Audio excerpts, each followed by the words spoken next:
नमस्कार दोस्तों। कुछ दिन पहले ही हमने एक इंटरव्यू किया था कोरोना वायरस को लेकर के, और कुछ दूसरे मुद्दों पर भी हमारी चर्चा हुई थी। पीके आर्य मेरे साथ जुड़े हुए हैं, और जैसा मैंने पहले भी आपको बताया था कि आर्यम इंटरनेशनल फाउंडेशन के ये फाउंडर हैं, अध्यात्म की दुनिया से हैं, और साथ ही साथ जो गणितीय और ज्योतिष विद्या के भी महारथी हैं, उनकी अच्छी समझ रखते हैं। तो हमने जब पिछली बार इनसे बातचीत की थी तो बहुत सारे लोगों ने ये आग्रह किया था कि आर्य जी को फिर आप जोड़ें और उनसे अलग अलग मुद्दों पर बात जरूर करें।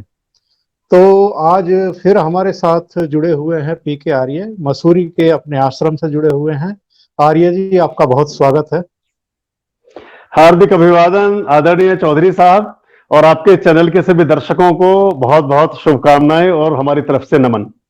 जी सर। जी, तो सबसे पहला सवाल तो आज मैं यही आपसे करना चाहूंगा कि चीन के साथ जो भारत का इस समय संघर्ष चल रहा है और जिस तरह की तनातनी चल रही है, इसमें एक तो भारत के पॉइंट ऑफ व्यू से और चीन के पॉइंट ऑफ व्यू से भी आप क्या आकलन करते हैं, या क्या आपने देखा है ज्योतिषीय दृष्टि से भी, गणित की दृष्टि से भी, और जो इस समय माहौल है उस दृष्टि से भी, ये जो तनातनी है ये तनातनी तक ही सीमित रहेगी, या इसका स्वरूप कुछ और भी हो सकता है, उसकी भी कोई आशंका है?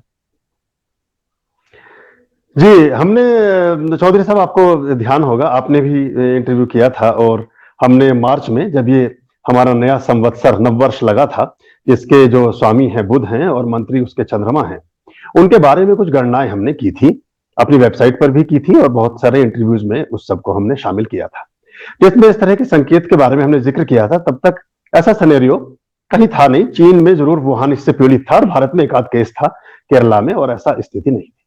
अभी जब हम इस सिचुएशन को देख रहे हैं, तो इस सिचुएशन में इस बात के चांसेस देखिए, एक सबसे बड़ा जिम्मेदार व्यक्ति, इसको हम अगर साधारण रूप से देखें, एक अगर जिम्मेदार व्यक्ति है, जिम्मेदार पड़ोसी है, हमारे गांव गली शहर में भी रहता है, तो उसकी एक सामाजिकता ये कहती है, उसकी एक भाईचारेपना ये कहता है कि वो अपनी अगर किसी परेशानी या अपनी किसी रोग या अपनी दिक्कत में है, तो उससे उसका पड़ोसी परेशान ना हो, उससे उसका गांव गली का आदमी दुखी और त्रस्त ना हो। लेकिन चीन की मनोवृत्ति ऐसी नहीं रही है। चीन हमेशा, देखिए, जब सभ्यता का विकास हो रहा था तो चीन ने क्या किया? सबसे पहले दीवार बनाई। उसने अपने देश के आसपास दीवार बनाई। दुनिया में अकेला देश है जिसकी बाउंड्री वॉल पर दीवार बनी है, और उस दीवार पर आप पूरी गाड़ी रन कर सकते हैं। तो इसकी मानसिकता प्रारंभ से ही इस तरह की रही है, जो विस्तारवादी है, जिसके बारे में प्रधानमंत्री जी ने भी पिछले संबोधन में संकेत किया है। तो ये विस्तार में विश्वास रखता है। ये सिर्फ भारत ही नहीं, ये ऑस्ट्रेलिया तक पहुंच गया, इसने सिंगापुर, इसने तिब्बत, कोई देश छोड़ा नहीं है। जहां जहां सीमाएं लगती हैं और जहां नहीं लगती, वहां भी इसने इस तरह की गतिविधियां की हैं। तो एक तो पड़ोसी होने के नाते इसने इस धर्म का पालन नहीं किया कि किसी को परेशानी ना हो। डब्ल्यूएचओ के साथ मिलकर के या डब्ल्यूएचओ के संज्ञान में आए बिना जो भी कुछ हुआ, इस तरह की भ्रांति पैदा की गई कि बीमारी छुआछूत से नहीं फैलती है, लेकिन ये फैल गई। ये युद्ध तो चौधरी साहब उसी दिन प्रारंभ हो गया था जिस दिन इन्होंने करोड़ों लाखों लोगों को संक्रमित करने की एक योजना, या इत्तेफाकवश अगर आप संक्रमित भी हो गए थे तो उसमें कोई परहेज ना रख करके किया। आज पूरी दुनिया में लाखों लोग मारे जा चुके हैं बिना एक भी गोली चलाए। आज करोड़ों लोग पीड़ित हैं बिना एक भी तोप कहीं लगाए हुए, बिना कोई मिसाइल दागे हुए। ये चीन की रणनीति का भी एक हिस्सा लगता है। और जो जैविक युद्ध की हम बात करते हैं उसकी तरफ, उसमें भी संकेतात्मक ढंग हो सकता है। तो जो अगर हम ज्योतिष की गणना करते हैं तो ये इस वर्ष में देखिए क्या था। अभी जैसे ग्रहण, सूर्य ग्रहण गया है, और सूर्य जब आपने मुझे बताया तो मैंने छोटा सा एक नोट बनाकर रखा था। अभी अभी क्या होगा कि अभी 14 मई से, from 14 May 2020 up to 12 of September 2020 तक वो गुरु जो हैं वो रहेंगे, और अभी 14 जून को शुक्र भी वक्री होकर के गए हैं। इससे क्या होता है कभी कभी, और अभी इसमें एक चीज और आएगी कि 17 सितंबर से लेकर के 16 अक्टूबर के बीच का जो समय है, इसमें क्या होता है, अगर हम शास्त्र को देखें तो उसमें आता है कि यदा प्रदीपगो खेटो न प्रमुख शब्द सदा प्रदीपगास्त्रेय खेटा युद्ध वृष्टि भयप्रदा शनि वक्रे दुर्भिक्षम च राज्ञाम युद्धम परस्परम। इसका एक भावार्थी निकल संस्कृत में श्लोक है, शास्त्र से आता है। इसमें आता है कि जब इस तरह के योग बनते हैं तो इस योग को मोटा मोटी तौर पर हम खप्पर योग बोलते हैं। तो इस खप्पर योग में जो शनि रवि और भूम संक्रांतियां पड़ रही हैं उससे अशुभ और विनाशकारी स्थितियां बनती हैं और प्रधानमंत्री नरेंद्र मोदी को अप्रिय और कठिन निर्णय लेने पड़ सकते हैं।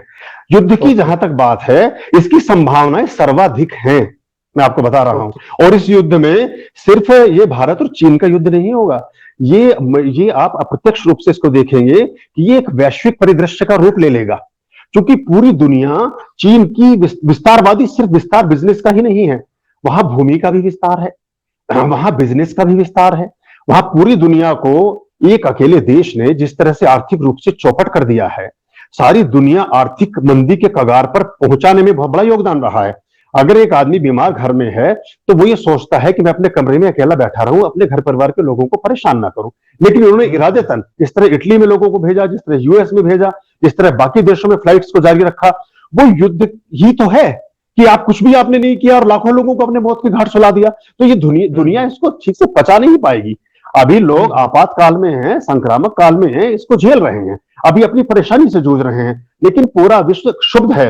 और ज्योतिषीय जो गणनाएं बन रही हैं, ग्रहों के जो गोचर बन रहे हैं, उसमें ये स्थितियां बन रही हैं कि चीन के साथ जो, क्योंकि चीन अपनी हरकत से बाज भी नहीं आ रहा है। देखिए, ऐसी परेशानी के क्षण में भी वो बराबर, चाहे लद्दाख के माध्यम से हो चाहे कहीं से हो। और ये भी हो सकता है, मैं आपके चैनल से एक और बात कहना चाहता हूं कि हमारा फोकस हम लद्दाख और जो हमारा अभी पिछले दिनों जहां घटना घटी उस क्षेत्र को फोकस कर रहे हैं।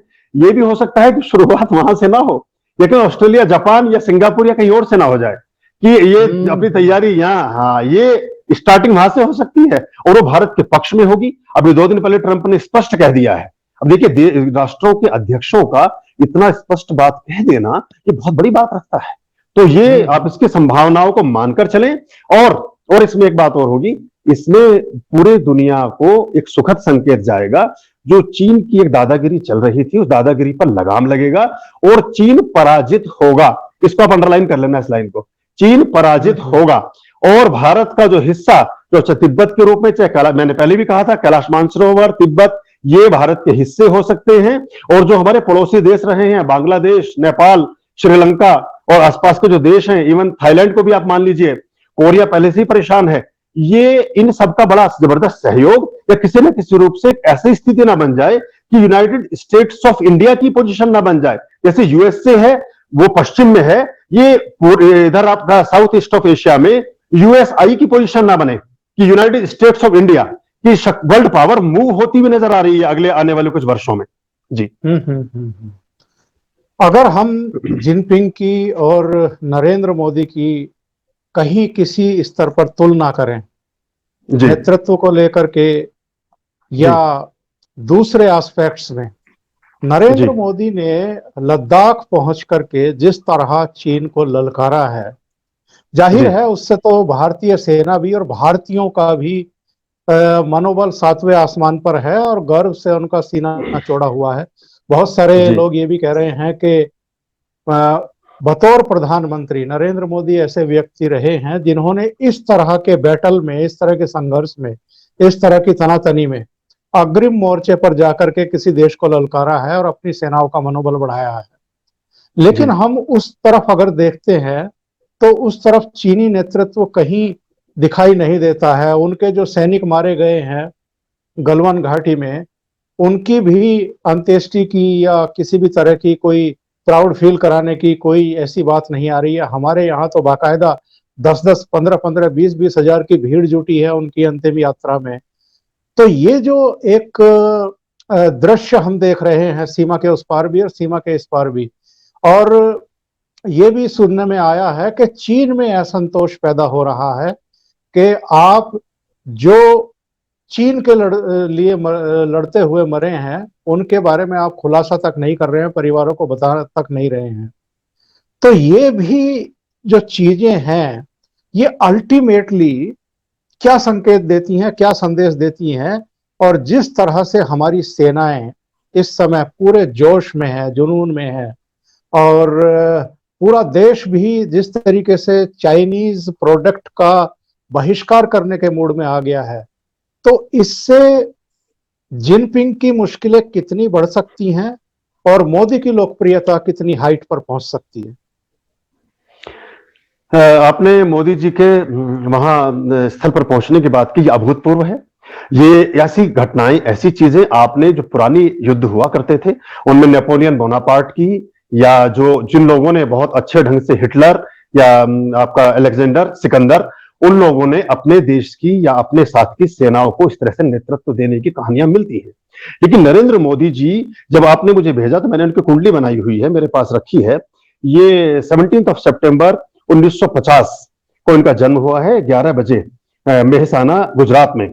और इसमें जो है चंद्रमा और मंगल बैठे हैं लग्न में, जो अष्टम में अपने 8 नंबर की नंबर में बैठे हैं। और ये इनकी जन्म कुंडली है। और जो नवगठित एनडीए सरकार की शपथकालीन कुंडली है, तो 30 मई 2019 को 19:03 पर इन्होंने शपथ ग्रहण किया है। उसमें जो इनकी युतियां बन रही हैं, अष्टम में मंगल राहु बैठे हैं, सप्तम में सूर्य बुध की युति है, द्वितीय भाव में केतु और शनि बैठे हुए हैं, लग्न में गुरु बैठे हुए हैं। तो ये एक तो प्रचुर प्रचुर यश को प्राप्त होंगे, बहुत अधिक यश को प्राप्त होंगे। और ये सिर्फ भारत ही नहीं, देखिए भारत में सर्वमान्य नेता के रूप में या निर्विकल्पम मोदित्व के रूप में जो मोदी जी ने अपनी शाख स्थापित की है, वो, मैं किसी पार्टी का प्रवक्ता ना कभी रहा, ना आप हैं, ना मैं हूं, ना कोई है, लेकिन जो सत्य है उस सत्य को स्वीकार भी करना चाहिए और उस बात को कहना भी चाहिए। क्योंकि प्रोपगेंडे से और खाली जो जिस तरह का एक ग्रुप बाकी चीजों को प्रचारित करता है उससे कुछ होने वाला नहीं है। और सबसे पहले किसी भी राष्ट्र को, किसी भी व्यक्ति को अपने राष्ट्र के प्रति समर्पित होना चाहिए। तो राष्ट्र का एक नागरिक होने के नाते मैं भी आपसे ये कह रहा हूं कि ऐसा नेतृत्व बहुत ही सदियों में कभी प्राप्त होता है। और ये एक ऐसे ऐसे व्यक्ति होंगे जो कालखंड को 2 हिस्सों में विभाजित करेंगे। नरेंद्र मोदी देश के ऐसे नेताओं में शामिल किए जाएंगे, जब भविष्य में आप इतिहास लिखेंगे, कि जो कालखंड को 2 हिस्सों में विभाजित करेंगे, मोदी पूर्व और मोदी पश्चात। मोदी से पहले का भारत और भारतीयता और भारत की एक छवि, और मोदी के पश्चात भारत और भारतीयता और भारत का पूरी दुनिया में धमक। इनकी प्रतिष्ठा बढ़ेगी, यश बढ़ेगा, सम्मान बढ़ेगा।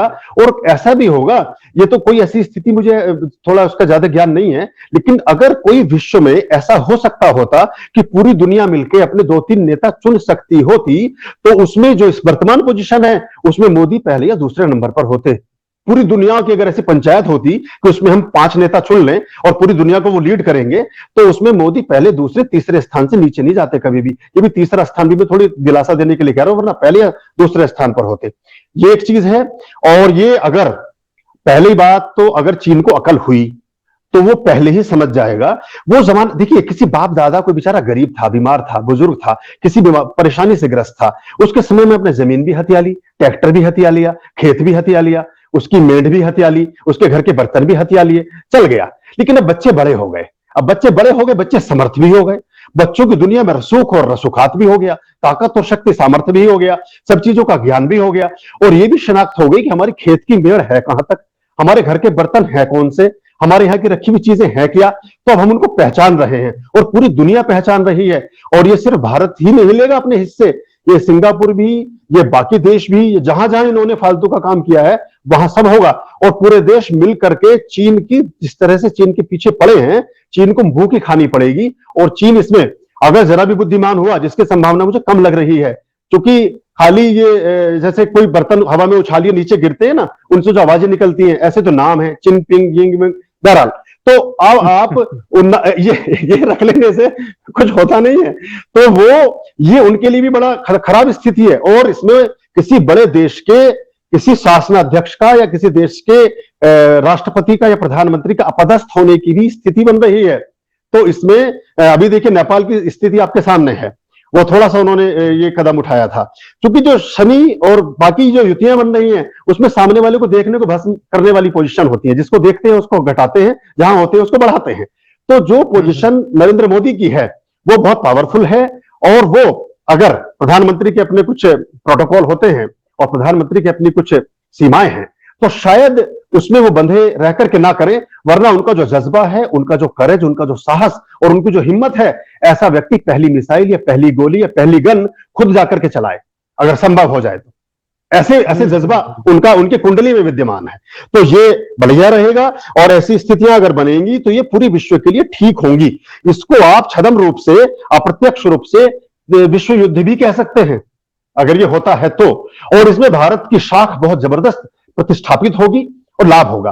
अमेरिका खुद अब जिस स्थिति में है, जो सूर्य ग्रहण के बाद उसकी जो पोजीशन बनी है, क्योंकि अमेरिका की जो प्रभाव राशि मिथुन है, और ये जो लग्न कुंडली में मिथुन राशि का जो भाव स्थान योजना भाव में है, और 27 सितंबर 2020 तक राहु का अशुभ संचार होने से अमेरिका एक तरह से बस वो खड़ा रहेगा कि मैं आपके साथ हूं, और वो मदद कर देगा पूरी तरह। वो अपने आप में किम कर्तव्य विमूढ़ है, और अपने यहां जो घटनाएं घटी हैं उसको लेकर के चिंतित और परेशान है कि मैं कैसे इससे उभरूं, और उसे अपने देश की जनता को भी जवाब देना है और दुनिया को भी जवाब देना है। तो इसमें चाइना की स्थिति बहुत बड़ी बेहतर नहीं है, और ना ग्रहों के हिसाब से, और ना सामाजिकता और देश की जो हमारी जो वैश्विक कूटनीति है, इंटरनेशनल पॉलिटिक्स है, उसके लिहाज से भी।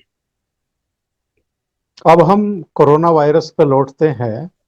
पूरी दुनिया में 1 करोड़ से ज्यादा लोग अब तक संक्रमित हो चुके हैं, 1 करोड़ 15 लाख हो चुके हैं जी, और 5 लाख से ज्यादा लोग अब तक पूरी दुनिया में अकाल मृत्यु के ग्रास बन चुके हैं। भारत में भी अब फैल रहा है, भारत में भी 6 लाख के आसपास हो गया है। सबसे ज्यादा चिंताजनक स्थिति महाराष्ट्र में है, तमिलनाडु में है, दिल्ली में है। जी, ये कब तक इसका प्रभाव भारत में रहेगा और कब तक इससे मुक्ति मिलेगी? और हालांकि उतनी क्षति भारत में अभी भी नहीं हुई है, लेकिन फिर भी 20,000 के आसपास हमारा आंकड़ा भी पहुंच गया है जिनकी मृत्यु हो चुकी है। 20,000 बहुत होते हैं, लेकिन 135 करोड़ की जनसंख्या और पश्चिम में जितना नुकसान हुआ है, जिस तरह का नुकसान हुआ है, उस दृष्टि से थोड़ा सा कम संतोषजनक कह सकते हैं। संतोषजनक शब्द मेरे विचार से ठीक भी नहीं है, लेकिन हम कह सकते हैं कि हमारे यहाँ नुकसान कम हुआ है। तो भी क्या संभावनाएं लग रही हैं कि कोरोना वायरस कब तक परेशान करेगा और कब इसकी विदाई होगी? ये जो हमारा वर्ष है 2077, इसको नारद संहिता में इसका पूरा वर्णन है। इसको प्रमादी संवत्सर कहा गया है, और ऐसी स्थितियों में जो उत्तर पश्चिम के जो क्षेत्र हैं वो खासतौर से प्रभावित होते हैं। उत्तर पश्चिम में युद्ध की भी स्थितियां बनती हैं, तो वो चीन वाली बात हो गई। पश्चिम में मैंने आपके पिछले वाला आप देखिएगा, जब आपने इंटरव्यू किया था, मेरे ख्याल से 5 जून को आपने शायद किया था, तो उस दिन हमने बात की थी कि महाराष्ट्र नंबर 1 रहेगा इस तरह की स्थिति में, संक्रामकता के मामले में। महाराष्ट्र और दिल्ली ही इसको ज्यादा, महाराष्ट्र राजस्थान दिल्ली, ये ऐसा चलता रहेगा। महाराष्ट्र इसमें जब भी आप सबसे अंतिम आंकड़े देखेंगे, महाराष्ट्र तब भी इसमें अग्रणी पोजीशन में होगा। और चीज और हो सकती है, लगे हाथ में आपको ये भी बता दूं कि महाराष्ट्र की सरकार के जाने की भी योग बन रहे हैं। कैसे जाएगी, क्या होगा, इसका मुझे राजनीतिक ज्ञान ज्यादा नहीं है, लेकिन कभी भी आपको एक खबर मिल सकती है सितंबर अक्टूबर तक जाते जाते कि महाराष्ट्र की सरकार जो है वो उद्धव ठाकरे वहां के मुख्यमंत्री नहीं रहे। ये भी एक प्रभाव रहेगा। अब रही कोरोना की बात, कोरोना मैंने शुरू में भी कहा, कुछ लोग उस पर नाराज भी हो गए कि आप ऐसे अशुभ बातें बोल रहे हैं, लेकिन अशुभ क्या, एक्चुअली ये एक व्यवस्था ऐसी ही होती है। जब भी शनि वर्ष के राजा होते हैं और सूर्य उसके जो है मंत्री होते हैं, तब ऐसी महामारियां फैलती हैं। जब भी चाहे प्लेग हो, चाहे इबोला, जितनी भी चीजें आई है ये इन्हीं युतियों से आती हैं। और एक बात और आप देखिएगा कि भारत ने कभी भी ऐसी किसी भी महामारी को जन्म नहीं दिया है। एड्स हो, जितनी भी ये बीमारियां आप इनके नाम गिनाते जाइए, इबोला हो, स्वाइन फ्लू हो, अब ये वाली बीमारी आपकी आ गई, वो जितनी भी तरह की आती गई हैं, ये सब विदेशों से, ऐसी जगह से आनी शुरू हुई हैं। चीन ने अपने लोगों को इस तरह की ट्रेनिंग देनी शुरू की कि वो चूंकि मारक विचार का व्यक्ति है कि जहां भी रहे कुछ भी खा लो तो आप जिंदा रह सकें। अपने सैनिक जो भी जानवर मिल गया उसी को खा लो, कच्चा खा लो, पक्का खा लो, ताकि आप सबसे लड़ सके, लेकिन वही उसके लिए मारक सिद्ध होगा। अब रही बात कोरोना की, पूरी दुनिया में इन्होंने इसको फैला दिया है। अभी ये रहेगा फरवरी तक इसका प्रभाव भारत में भी देखने को मिलेगा। मोदी जी ने एक और संकेत दे दिया है, युद्ध वाली बात से उसको जोड़ के मैं बता रहा हूं कि उन्होंने ये भी, अब देखिए हम 62 वाला भारत नहीं है ये कि हमने जो था एक समय का उपवास रखी है, शास्त्री जी ने उस समय स्थिति जो हमारे देश की थी या उसके बाद की जो पोजीशन बनी, अब वो वाला भारत नहीं है। अभी तो मोदी जी ने कह दिया है कि मैंने 5 महीने का राशन 80 करोड़ लोगों के घरों में रख दिया है। अब आपको चिंता करने की जरूरत नहीं है। और ये वो 80 करोड़ हैं जो सबसे ज्यादा परेशान होते हैं, तो आप आराम से बैठिए। इसके बाद जो लोग बचते हैं उनको ज्यादा खाने पीने में इतनी समस्या नहीं होती है। तो हम युद्ध के लिए हर तरह से तैयार हैं, कोरोना के लिए भी तैयार हैं। कोरोना भी एक युद्ध ही तो है। कोरोना भी देखिए, एक आतंकवाद क्या है? आतंकवाद की अगर हम परिभाषा करें, जिससे पूरी दुनिया का सभ्य समाज भयग्रस्त हो जाए, जिससे पूरी दुनिया में रहने वाले लोग डरने लगे, वो आतंकवादी तो है। ये आतंकवाद, अब बम फाड़ने वाली स्थितियां तो पुरानी हो गई। अब किसी जगह बम फाड़ दीजिए, बम पेट पे बांध करके कूद जाइए, अब ये टेक्निक हो गई पुरानी। अब ये इस तरह की विधियां ही आतंकवाद की श्रेणी में आएंगी। तो हम जब शास्त्र की गणना करते हैं तो उसमें आतंकवाद से संबंधित चीजों की गणनाएं मिलती हैं, तो ये बढ़ेगा। ये जो अभी 1 करोड़ है, माफ कीजिएगा, ऐसी बात बोलनी नहीं चाहिए, लेकिन अब क्या करें, जो आपने पूछा है तो अब आंसर देना पड़ता है। ये 5 करोड़ भी हो सकती है इसकी संख्या, और हमारे भारत में भी इसकी संख्या और आगे तक जाएगी।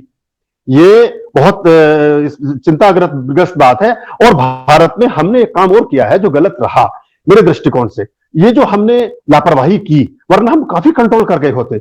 अगर हमने 1, 2, 3 लॉकडाउन में ये जो मजदूर चल पड़े, उसमें राजनीतियां हो रही हैं, एक आदमी अपने घर में बैठ करके प्रधानमंत्री होते हुए मुंह पर मास्क लगाकर देश को संबोधित कर रहा है, दूसरा आदमी सड़क के किनारे जाकर के सिर्फ वीडियोग्राफी में कंधे पे हाथ रख के फोटो खिंचवा रहा है। ये इस मानसिकता से उभरना पड़ेगा। देश सबका है, देश के नागरिक सबके हैं। ये फैला है इन लापरवाहियों से, मूवमेंट से फैला है। जो पूरी दुनिया हम फैलते चले गए ना, कोई मजदूर चल पड़े। अगर देखिए, मजदूरों के घरों पर रोजी रोटी इतनी अच्छी चल रही थी, अगर इतनी बढ़िया ज्वेलरी की शॉप उनके यहाँ खुली हुई थी, अपनी फैक्ट्रियां चल रही थी, तो वो घर से बाहर जाते ही क्यों? और अब उनकी एक नई समस्या है कि रेलवे स्टेशनों पर इकट्ठा है कि सब फैक्ट्रियां खुल गई हैं, सारे कारोबार खुल गए हैं, वापस भेजिए। ये जो अज्ञानता है, ये जो मूर्खता, इसने इस ग्राफ को बढ़ाया है, वरना इतना बढ़ा नहीं होता, इतनी समस्या हमारे नहीं हुई होती। अब ये संख्या और बढ़ेगी, इसमें मृत्यु का ग्राफ भी बढ़ेगा। फरवरी तक जाते जाते ये स्थितियां ऐसी आएंगी जो नॉर्मल होने लगेंगे। लेकिन जैसा जीवन हम जनवरी या दिसंबर 2019 में जी रहे थे, जनवरी 2020 में जी रहे थे, ऐसा जीवन हो सकता है हमें जीने के लिए जनवरी फरवरी 2022 तक देखना पड़े। वैसी फ्रिक्वेंट उस तरह से हम जीवन को जी सके कि हम ट्रेवल भी कर रहे हैं बिना खौफ के, हम कहीं जा भी रहे हैं, हम पार्टियां भी कर रहे हैं, हम विवाह शादी सब कुछ कर रहे हैं। ये तब इसमें ये इस समय लग सकता है। बहुत बहुत धन्यवाद आपका जुड़ने के लिए और इतना कीमती समय देने के लिए। और आपने बहुत अच्छी अच्छी जानकारियां दी हैं। अगेन आपका बहुत शुक्रिया।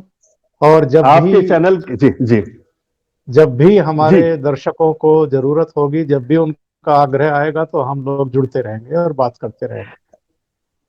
चौधरी साहब, आप बहुत महत्वपूर्ण कार्य कर रहे हैं और ये बहुत मूल्यवान है। देखिए, हमारे यहाँ तो आपके जो डिस्कोर्सेज हैं, आपकी जो बातें होती हैं, आपके जो अंक होते हैं, यही सूचना का माध्यम है। क्योंकि हमारे आश्रम में टेलीविजन या अखबार की कोई प्रोविजन नहीं है, ना हम रखेंगे, हम इससे ही अपडेट होते रहते हैं। आपको भी बहुत साधुवाद, बहुत धन्यवाद, और आपके सभी दर्शकों को हार्दिक प्रणाम। बहुत बहुत धन्यवाद। नमस्कार।